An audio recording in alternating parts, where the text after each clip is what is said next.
ಅಮ್ಮ, ಈ ಒಂದು ಪದ ಕೇಳಿದರೆ ಸಾಕು, ಮನಸ್ಸಿನಲ್ಲಿ ಒಂದು ವಿಚಿತ್ರವಾದ ನೆಮ್ಮದಿ ಮೂಡುತ್ತದೆ.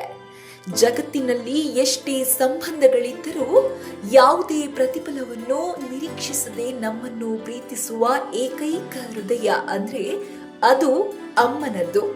ಅದಕ್ಕಾಗಿಯೇ ವರ್ಷದಲ್ಲಿ ಒಂದು ದಿನವನ್ನ ಅವಳ ಪ್ರೀತಿಗೆ, ತ್ಯಾಗಕ್ಕೆ ಮತ್ತು ಮಮತೆಗೆ ಗೌರವ ಸಲ್ಲಿಸಲು ಮೀಸಲಿಡಲಾಗುತ್ತೆ.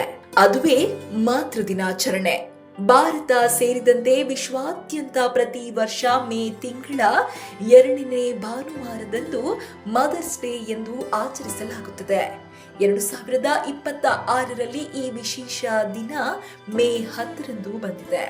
ಈ ದಿನ ಕೇವಲ ಒಂದು ಆಚರಣೆಯಲ್ಲ, ನಮ್ಮ ಜೀವನದ ಮೊದಲ ಗುರು, ಮೊದಲ ಸ್ನೇಹಿತೆ ಮತ್ತು ಮೊದಲ ದೇವತೆಯಾದ ಅಮ್ಮನಿಗೆ ಹೇಳುವ ಒಂದು ಧನ್ಯವಾದ. ಮಾತೃ ದಿನಾಚರಣೆಯ ಇತಿಹಾಸ ನೋಡಿದರೆ ಅದರ ಬೇರುಗಳು ಪುರಾತನ ಗ್ರೀಕ್ ಸಂಸ್ಕೃತಿಯವರೆಗೂ ಹೋಗುತ್ತವೆ.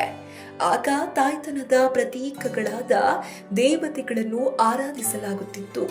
ಆದರೆ ಇಂದಿನ ಆಧುನಿಕ ಮಾತೃ ದಿನದ ಹಿಂದಿರುವ ಭಾವನಾತ್ಮಕ ಕತೆ ಅಮೆರಿಕದ ಅನ್ನಾ ಜಾರ್ವಿಸ್ ಅವರದ್ದು. 1905ರಲ್ಲಿ ತಮ್ಮ ತಾಯಿಯನ್ನು ಕಳೆದುಕೊಂಡ ಅನ್ನಾ ಜಾರ್ವಿಸ್ ತಾಯಿಯ ಪ್ರೀತಿ ಮತ್ತು ತ್ಯಾಗವನ್ನ ಜಗತ್ತಿಗೆ ನೆನಪಿಸುವ ದಿನವೊಂದು ಇರಬೇಕು ಎಂದು ನಿರ್ಧರಿಸುತ್ತಾರೆ. 1908ರಲ್ಲಿ ಅವರು ಮೊದಲ ಬಾರಿಗೆ ಮಾತೃ ದಿನ ಆಚರಿಸುತ್ತಾರೆ. ಅವರ ಪ್ರಯತ್ನ ಫಲ ನೀಡಿ 1914ರಲ್ಲಿ ಅಮೆರಿಕದ ಅಧ್ಯಕ್ಷ ವುಡ್ರೋ ವಿಲ್ಸನ್ ಮೇ ತಿಂಗಳ 2ನೇ ಭಾನುವಾರವನ್ನು ಅಧಿಕೃತವಾಗಿ ಮಾತೃ ದಿನವೆಂದು ಘೋಷಿಸಿದರು. ಅಲ್ಲಿಂದ ಈ ಆಚರಣೆ ವಿಶ್ವಾದ್ಯಂತ ಹರಡಿತು. ಭಾರತದಲ್ಲಿ ಮಾತೃ ದಿನದ ವಿಶೇಷತೆಯೇ ಬೇರೆ.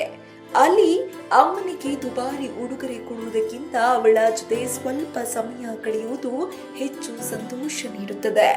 ಅವಳಿಗೆ ಇಷ್ಟವಾದ ಅಡುಗೆ ಮಾಡುವುದು, ಒಂದು ಕಪ್ ಚಹಾ ಕೊಟ್ಟು ಸ್ವಲ್ಪ ವಿಶ್ರಾಂತಿ ತಗೋ ಅಮ್ಮ ಅನ್ನುವುದು, ಅಥವಾ ಮನದಾಳದ ಒಂದು ಪತ್ರ ಬರೆಯುವುದು, ಇವೇ ಅವಳಿಗೆ ದೊಡ್ಡ ಉಡುಗೊರೆಗಳು.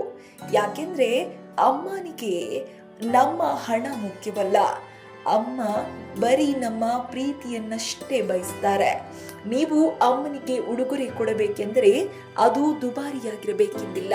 ಅವಳು ತನಗಾಗಿ ಎಂದು ಕೊಂಡುಕೊಳ್ಳದ ಒಂದು ಸಣ್ಣ ವಸ್ತು, ಹಳೆಯ ಫೋಟೋಗಳ ಆಲ್ಬಮ್ ಅಥವಾ ನಿಮ್ಮ ಕೈಯಾರೆ ಬರೆದ 2 ಸಾಲುಗಳು ಅವಳ ಕಣ್ಣಲ್ಲಿ ಖುಷಿಯ ಕಣ್ಣೀರು ತರಿಸಬಹುದು.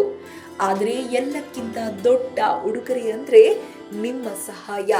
ಇವತ್ತಿನ ಬ್ಯುಸಿ ಜೀವನದಲ್ಲಿ ಅಮ್ಮನ ಜೊತೆ 10 ನಿಮಿಷ ಹೃದಯದಿಂದ ಮಾತನಾಡುವುದೇ ಅವಳಿಗೆ ಅಮೂಲ್ಯ. ಅಮ್ಮನ ಪ್ರೀತಿ ಅಂದ್ರೆ ಕಾಣದ ಶಕ್ತಿ. ನಾವು ಸೋತಾಗ ಧೈರ್ಯ ತುಂಬುವ ಕೈ, ನಾವು ಅತ್ತಾಗ ಕಣ್ಣೀರು ಒರೆಸುವ ಮಡಿಲು, ನಾವು ಗೆದ್ದಾಗ ನಮ್ಮಿಗಿಂತ ಹೆಚ್ಚು ಸಂತೋಷ ಪಡುವ ಹೃದಯ. ಅವಳ ನಿದ್ದೆ ಇಲ್ಲದ ರಾತ್ರಿಗಳು, ಅವಳ ತ್ಯಾಗ, ಅವಳ ಪ್ರಾರ್ಥನೆ, ಇವೆಲ್ಲದರ ಫಲವೇ ನಮ್ಮ ಜೀವನ.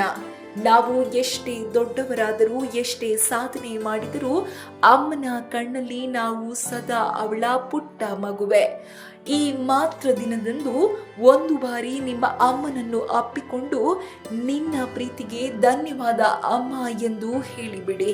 ಯಾಕೆಂದ್ರೆ ಈ ಒಂದು ಮಾತಿಗಾಗಿ ಅವಳು ಜೀವನ ಇಡೀ ಕಾಯುತ್ತಿರುತ್ತಾಳೆ.